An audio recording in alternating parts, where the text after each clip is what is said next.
कधी ह्या घराची खूप आठवण येते. बऱ्याच दिवस तिथं राहिली होती ना आणि बऱ्याचशाच मैत्रिणी, बरीचशीच ओळख-पाळख झाली होती तिथली. त्यामुळे थोडी लांब आले, पण आवर्जून गेल्याशिवाय जाणंच होत नाही. पण कधी-कधी वाटतं जावं, जाऊ दे. आपलं काम झालंय म्हणल्यावर एखादी चक्कर मारावं. सगळेजणच ये-ये म्हणते ते.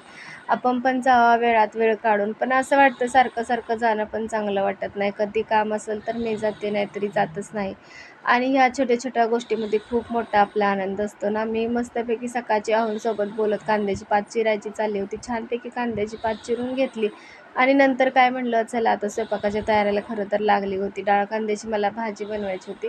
डाळ कांद्यासाठी कांदा आणि टोमॅटो परताय टाकला होता छानपैकी. आणि खरं तर अ, काही गोष्टी अशा असतात ना, आपल्याला ज्या आवडतात त्या आपण करायच्या चालूच राहायचं. कोणी काही का म्हणेना, कोणाला आवडतं, कोणाला नाही. पण आपल्या बायकांचा आनंद छोट्या-छोट्या गोष्टींमध्येच असतो. आणि अशा काही थोड्या आठवणी मोबाईलमध्ये असतात ना, ह्या आठवणी बघितल्या ना खूप भारी वाटतं. आणि इकडं बघ मुलांचं छानपैकी दारात बसून कॅरम खेळायचं चाललं होतं बघा, असं काही होतं.